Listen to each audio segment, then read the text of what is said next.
Gloriosa paz do Senhor. Nós lemos o texto, então, de Atos, capítulo 11, versos 1 até o verso 18. E vamos, então, estar trabalhando a parte 4 e última da lição de número 9. Bem, queridos, essa parte aqui, do capítulo 11, verso 1 até o 18, o que você vai ver aqui é, diante da dificuldade que a igreja tinha, a igreja principalmente formada por judeus, a dificuldade que ela tinha de compreender de que a salvação era para todos, e principalmente, inclusive, para os gentios.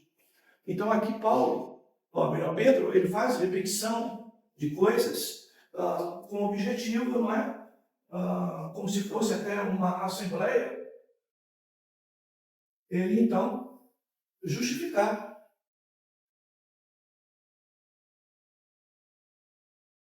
Porque estava então considerando agora a possibilidade da salvação dos gentios.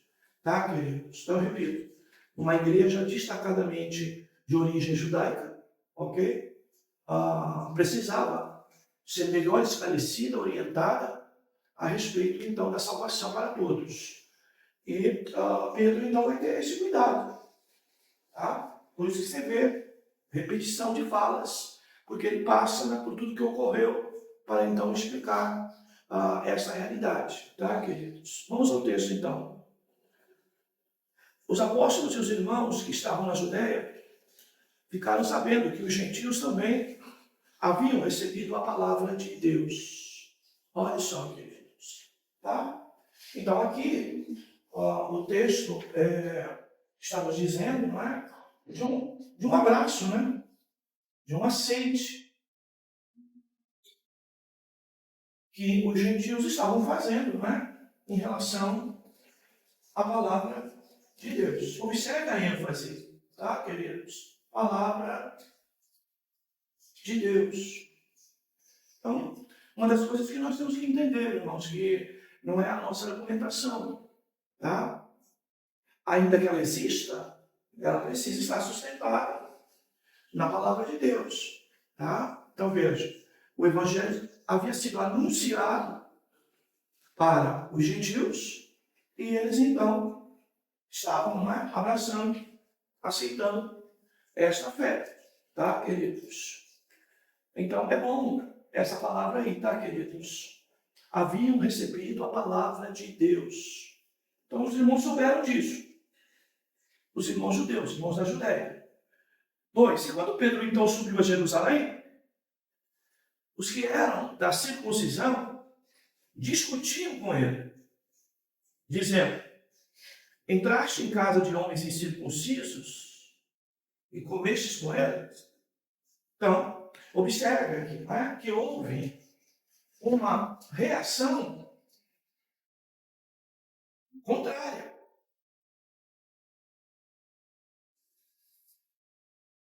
Então, essas coisas que às vezes a gente vive no nosso dia a dia, tá? Como que Deus pode ter salvado aquela pessoa? Aquilo provavelmente não é uma conversão, tudo que a pessoa já fez na vida, né? E a gente começa a apresentar N situações que nos colocam muito como judeus, que viam a si mesmos como puros e os gentios como impuros, tá, queridos? E aqui, então, começa a vir as discussões, tá? Os debates e até acusações. Você observa aí, tá, queridos? Que a ênfase é essa, ó. Você entrou em casa de homens incircuncisos e comestes com ele, a melhor palavra aqui, comestes com ele, tivestes comunhão com ele. A ênfase aqui do comer é mais ou menos o seguinte, que o que servia, como vocês já sabem, na mesa de judeu, melhor, de gentil, não se servia na mesa de judeus. Então a pergunta aqui é bem acusativa. Você comeu comida impura e que a própria lei condena? Você sentou à mesa de quem come carne de porco? Tá, queridos? Então essa aqui é a ênfase. Então você vê que essa situação, ela é bem contundente e muito parecida com o que a gente ouve muitas das vezes, tá, queridos? Se dirige efetivamente, não é, uma acusação quanto uma possível prática legalista, ok? E aí então você vai ver a explicação de Pedro, para você exatamente entender que esse comestes com eles, tá? É exatamente, não é? Que tipo de prato que ele pôs lá na mesa para você, se gentil come o que a gente não come? O que você vai discipular? Tá? Queridos, realidade religiosa, né? Aí, verso a seguir. 5. Não, 4. Pedro começou então a fazer-lhes um relato ordenado. Tá? Então, essa palavra relato aqui, se eu estou justificando, então tem uma característica um pouco, né, de estilo literário, de relatório. Tá? Um relato. Dando a ideia de relatório. Começa então a explicar passo a passo o que havia acontecido. E ele diz, olha, eu estava orando na cidade de Jope e fora de mim, né, eu tive uma visão. Alguma coisa descia, baixada do céu por quatro pontas, como se fosse um grande lençol, e se aproximou de mim. E olhando para ele com atenção, vi quadrúpedes da terra, feras, animais que rastejam e aves do céu. Ou seja, todo tipo de animal. E ouvi também uma voz que me dizia, levanta-te, Pedro, mata e come. A resposta, mas eu respondi, de modo nenhum, Senhor, pois nunca entrou em minha boca algo profano ou impuro. Você observa que o texto, ele começa falando exatamente sobre a indagação. O que você comeu com ele? Tá, queridos? Quando você vê texto no contexto, vai explicar para nós e dar argumentação para nós explicar o texto dos irmãos. Mas eu preciso trabalhar texto e contexto. Tá, queridos? Então aqui ele fala, vocês, não é? Vão me condenar porque eu sentei à mesa com os gentios e comi, não é? Carne proibida na lei de Moisés. Mas, antes de ir para lá, Deus me mostrou uma visão. E nessa visão, havia todo tipo de carne, todo tipo de animal. E a voz, então, disse para mim, mata e come. Tá? Então é lógico.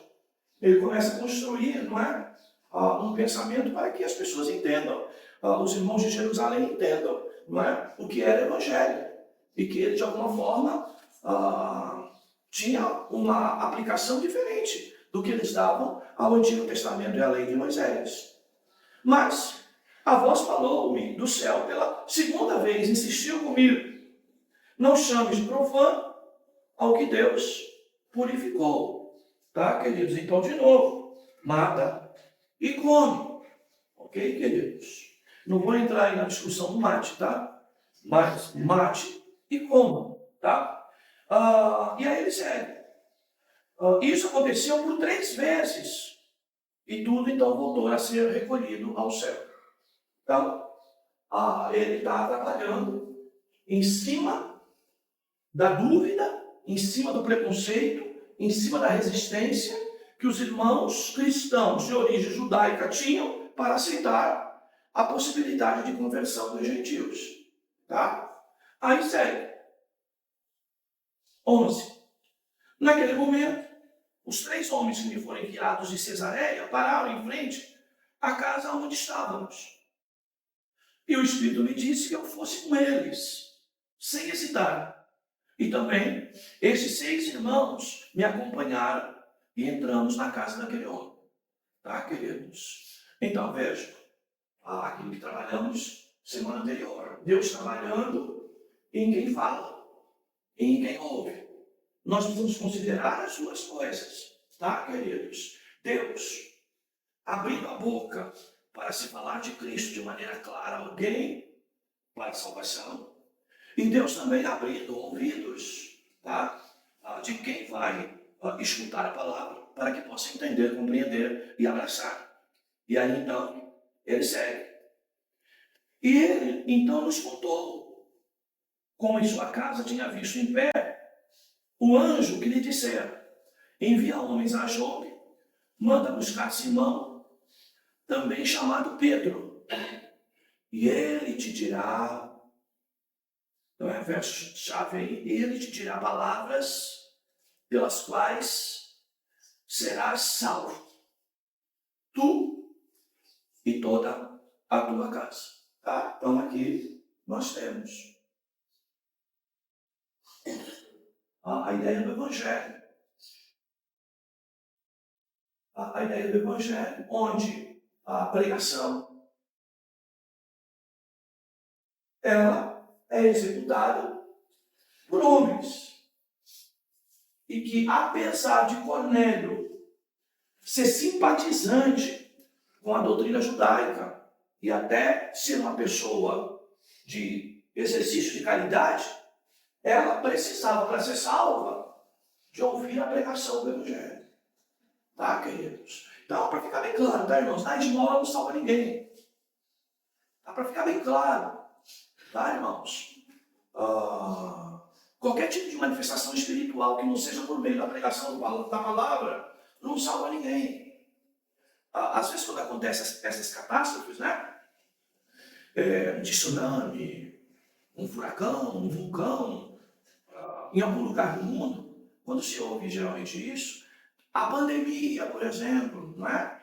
Quando acontece isso, geralmente as pessoas dizem, é Deus, não é? De alguma forma falando para as pessoas. É agora a situação agora, que muitos vão vir para Cristo, né? Baseado em eventos. Mas ainda que eles existam, eu digo sobrenaturais até, né? Ou mesmo naturais, né? Da Terra, né? Mas mesmo que eles existam, é imprescindível a pregação do Evangelho. Nós não podemos esquecer disso. Tá, queridos? Aí ele diz mais. Ele te dirá então pelas quais será salvo, tu e toda a tua casa. 15. Logo que eu comecei a falar, o Espírito Santo desceu sobre eles, como também sobre nós, no princípio. Por favor, grife isso. No princípio. Ele está se referindo a quê? O que aconteceu em Jerusalém? Atos 2, não é? A descida do Espírito Santo. Então, como dissemos na aula passada, tá, irmãos? Em Atos 2, os galileus, homens de uma das áreas mais simples de Israel, não é? Começaram, então, não é? A falar na língua do estrangeiro as coisas de Deus. Não foi isso que aconteceu em Atos? Atos 2, nós já trabalhamos isso aqui. Então, lá aconteceu isso. E agora, o que estava acontecendo? Agora estava acontecendo o inverso, tá? Um estrangeiro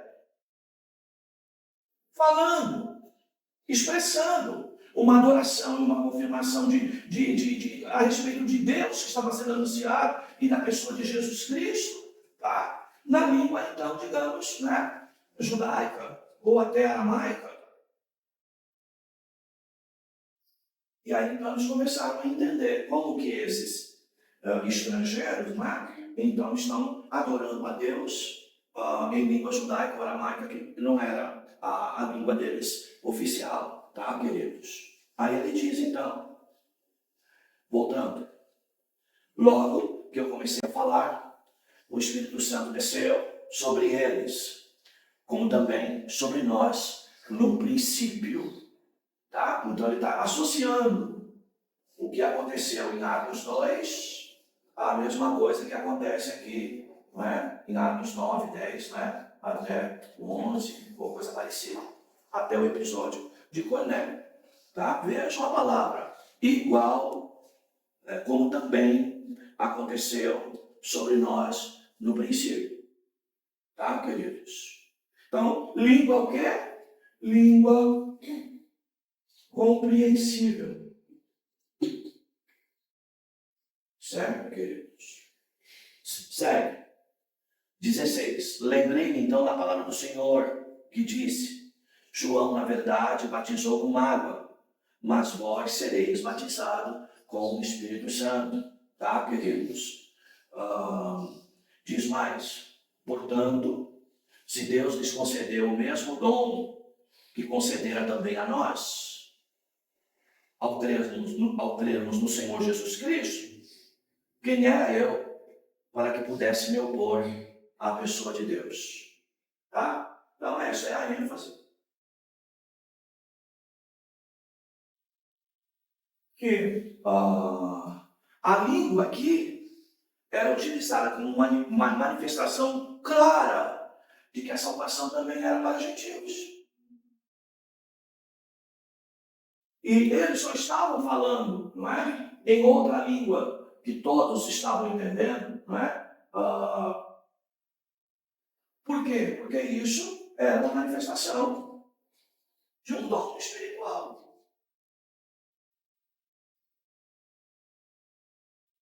Ok, queridos? Então, é essa a ênfase. Tá? Então, o mesmo dom concedido a eles, judeus, tá? Que falou em língua estrangeira, para todas as nações que estavam lá no dia de Pentecostes. E agora, então, provavelmente o inverso. Né? Deus dando àqueles homens, tá? A língua que para eles era estrangeira, a língua judaica, mas claramente aramaica, não é? E eles podiam, então, da mesma forma, com o mesmo entendimento, ok? Glorificar a Deus. Sustentado aonde?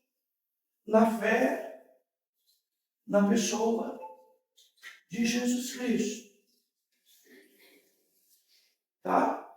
E aí então ele diz, olha, o dom do Espírito Santo veio com a mesma força, né? a mesma linha, na mesma disposição que veio a nós, ao crer no Senhor Jesus,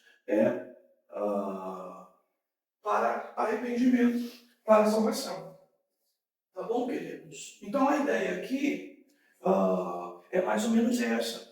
A ideia, tá, da fé na pessoa de Jesus sendo confirmada, ok? Por uma confissão, por uma adoração, por um comentário, ok? De que mostrava que eles entendiam, só que tudo isso feito sem tradutores. Isso sendo feito pela ação do Espírito Santo, promovendo então ao estrangeiro a possibilidade então dele mostrar, tá, por essa ação de Deus, o estrangeiro falando judeu ou aramaico, né, hebraico ou aramaico, e aí então dando esse selo de confirmação de salvação. Tá, queridos? Então é isso. Aí o 18. Não, vamos ficar no 17 ainda. Essa ideia aí, tá, queridos? Do crer, não é? No Senhor Jesus Cristo. A ideia do dom que receberam, tá? Além, né, das palavras, para confirmar, né, como diz Paulo em 1 Coríntios, se você entrar em algum lugar e não ouvir de maneira legível o que alguém está falando, como que você vai dar o amém? Se você não está entendendo nada do que está sendo dito. Tá, queridos? Por isso que a gente hoje questiona tanto, não é? Esse conceito de glossolalia, não é? Pentecostal, tá? Então, queridos, é essa ideia aqui. Tá? Só que aqui, duas coisas importantes. Vocês sabem que na casa de Cornélio havia muitos parentes, pessoas, inclusive, um pouco distantes, que foram chamadas, não é? Pelo próprio Cornélio. Cornélio, como dissemos semana passada, né? Fez um culto doméstico, onde ele levou visitante, não foi só a igreja que foi lá. Entendeu? Mas pessoas que não eram cristãs, para ouvir sobre salvação, na pessoa de Cristo Jesus.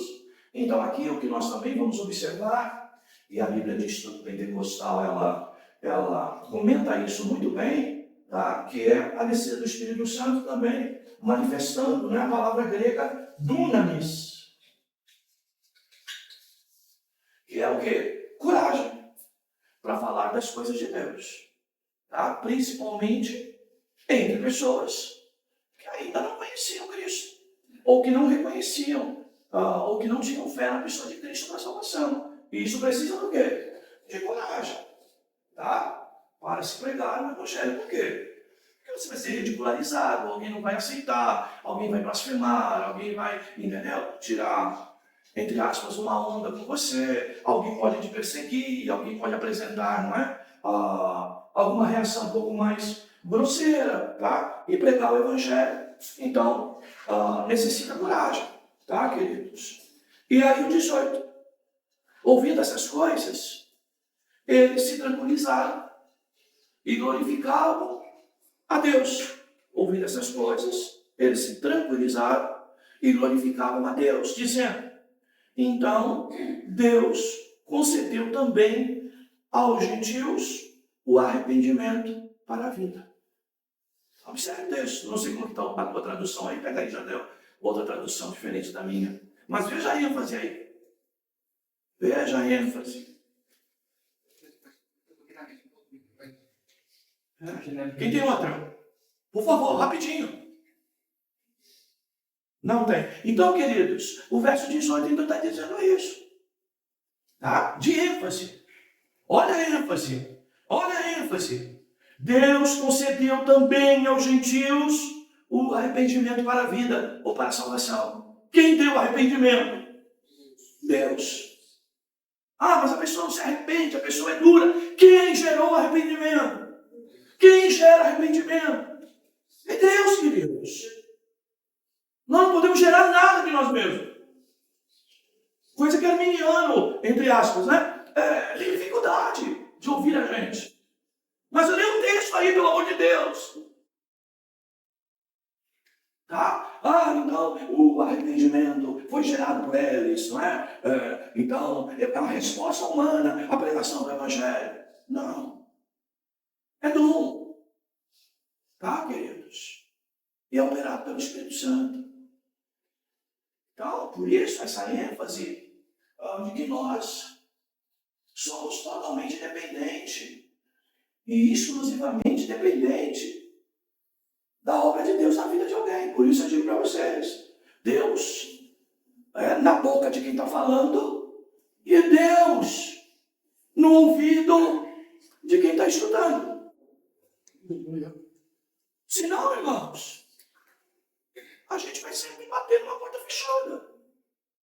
Porque o coração do homem não quer saber do Evangelho.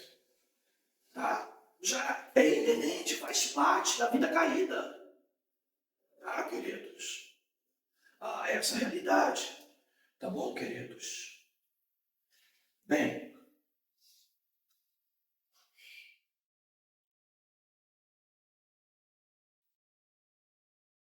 vamos então agora para a lição. Só fazer o nosso repasse. Já que a gente está usando a lição como reforço, tá, queridos? Mas estamos falando expositivamente, explicando versículo por versículo. Tá? Introdução. Lucas deixou Paulo em Tarso e por quase 2 capítulos e meio tem o seu foco no ministério de Pedro. Há 2 eventos que se destacaram nesta passagem. Os milagres de Pedro, um dos eventos, e o outro, a conversão de Cornélio.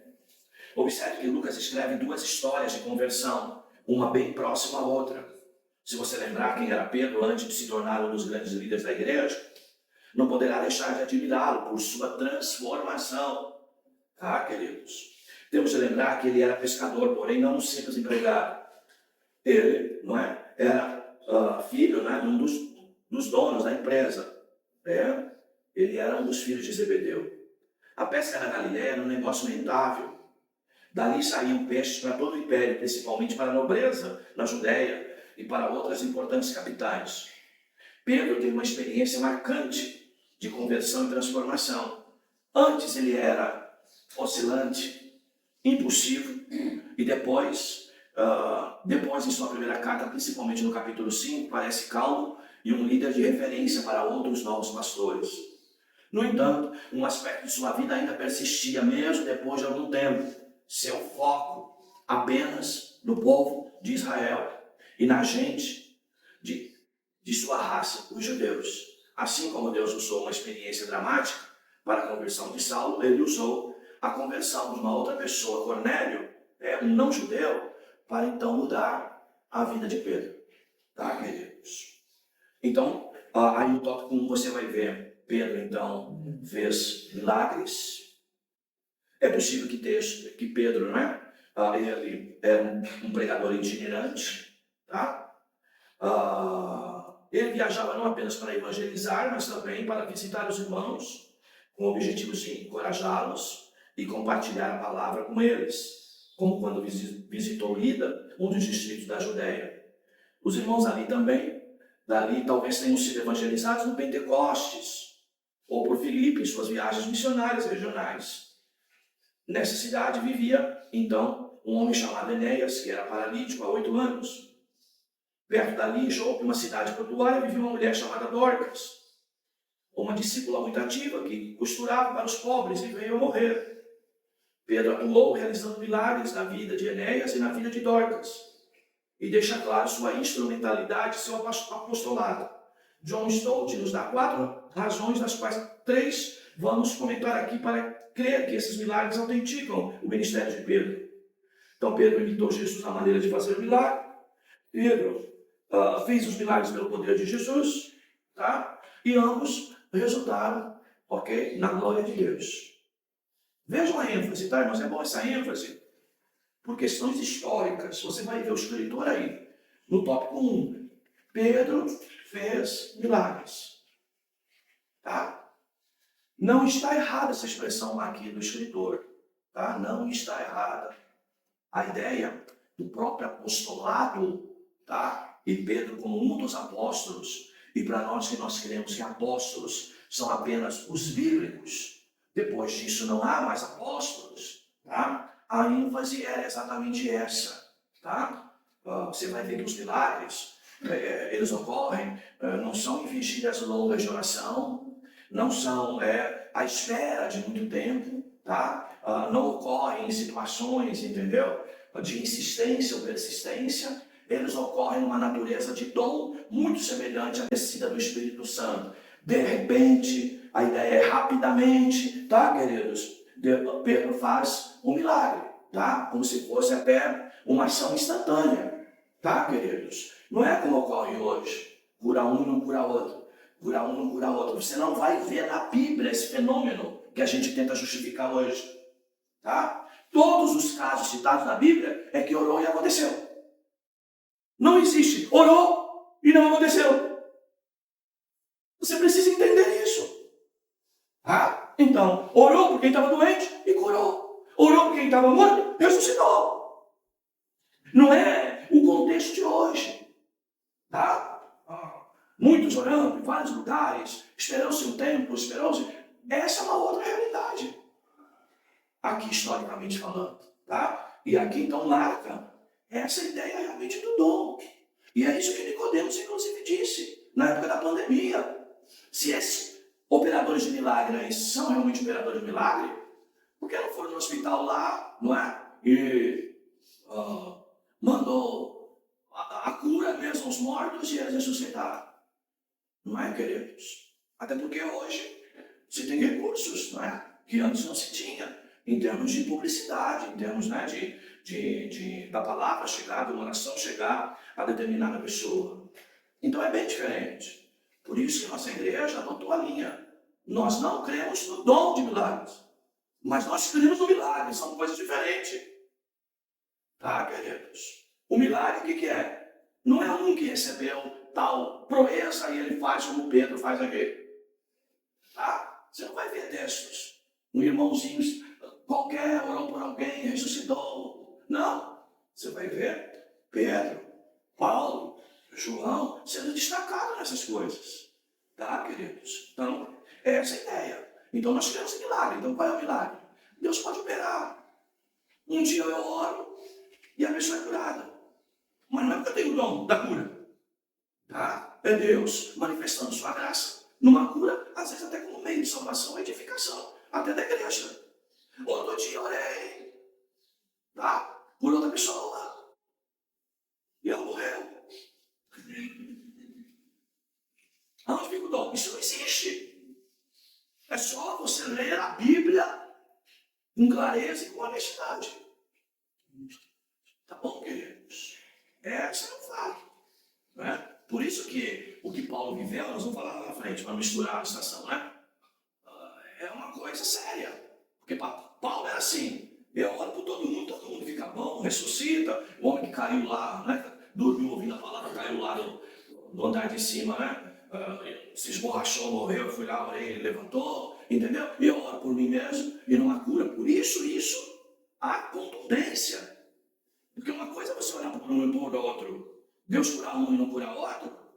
E outra coisa, tá, queridos, é você curar. Jesus curar por toda a tua oração. São coisas totalmente diferentes. Tá? E aí, por isso que Paulo é o impacto disso. Eu oro por todo mundo. Por mim, já orei 3. A minha graça te basta, filho. Para ele é mais difícil do que para nós. Quantas vezes nós oramos? E quem sabe se foi a tua oração? Tinha uma igreja toda orando, tinha uma igreja da reconciliação, tinha uma igreja de longe orando e coisa parecida. Tá? Então, nós vamos atribuir o quê? A igreja orou. A igreja é invisível. Aqui, fora daqui, ok? Ou até uma criança. Então não vai transformar um gurizinho que ora por alguém, a pessoa é curada, depois ele vira, não é? O profeta. Não é? Oh, meu Deus. 2. Então Pedro foi chamado por Cornélio Centurião, que estava em fresco na cabeça dos irmãos. O último parágrafo aí desse tópico 1 é o mais interessante. Deus planejou e deu uma visão a Cornélio, um gentil. Um anjo ordenou que ele mandasse buscar Pedro, um judeu. Sem hesitar, o centurião obedeceu e mandou 2 empregados e um soldado piedoso até Pedro. Tá, queridos? Pedro recebeu uma visão extraordinária para quebrar, não é, o seu preconceito. É o tópico 2. Já explicamos bem para os irmãos. E Pedro pegou a família de Cornélio, o tópico 4. E por fim, o que nós trabalhamos hoje. Tá? Pedro justificou as suas ações. Por quê? Porque toda a igreja, em Jerusalém, principalmente na Judéia, acreditava que o evangelho era apenas para judeus. Tá? Conclusão, Lucas nos ensina, por essa narrativa, principalmente, que Deus quer alcançar os seus, independente de raça ou costumes. É bem reformado, né, o escritor desta lição. O evangelho é suficiente para alcançar tanto opositores, como Paulo, como simpatizantes, Cornélio. Pois não me envergonhe do evangelho.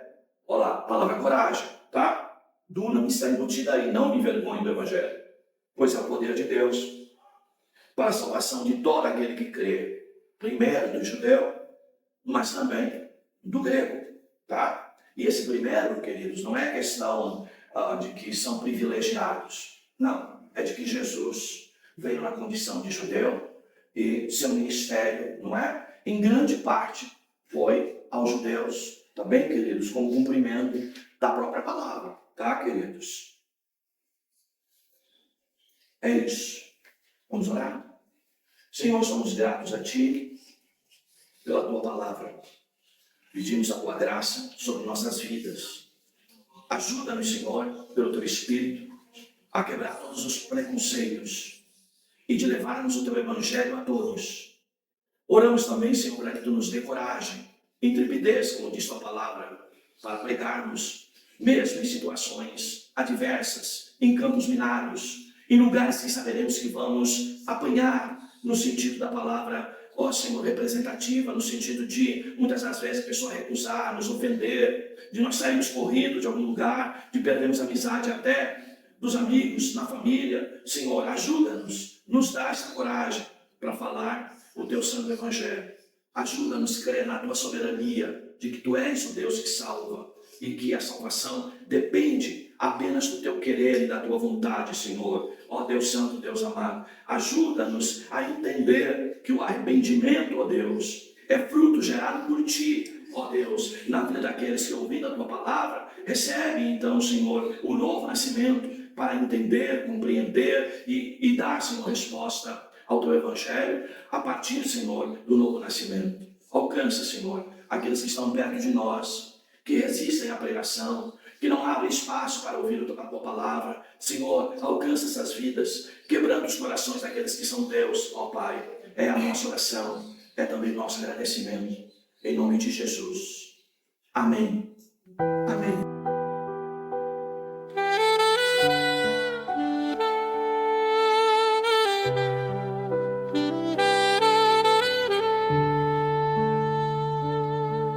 Silêncio que fala ao coração, no sopro do vento uma oração. As estrelas dançam no céu tão vasto.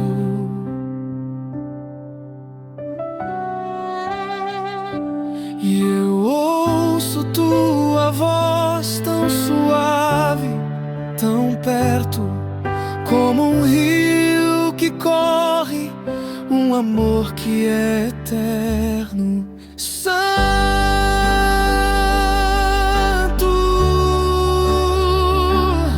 Santo,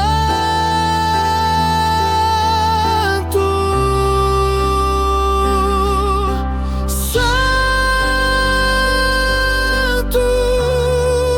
és tu.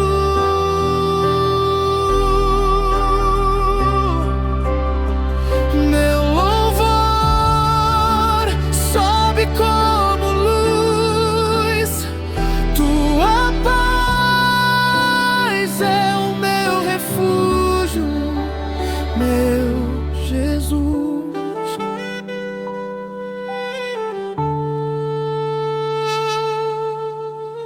Amanhã desperta com tua bondade,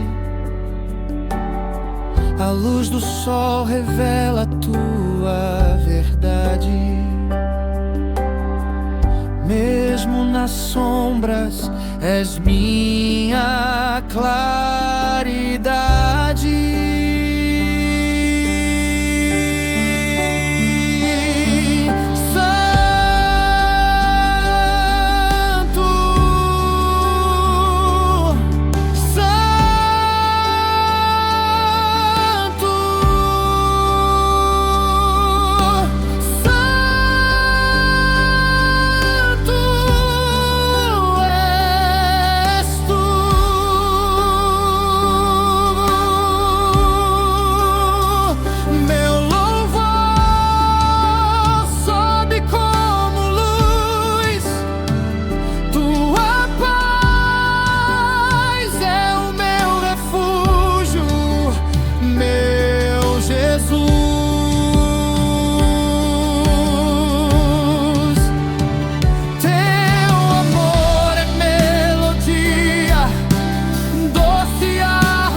Meu Jesus.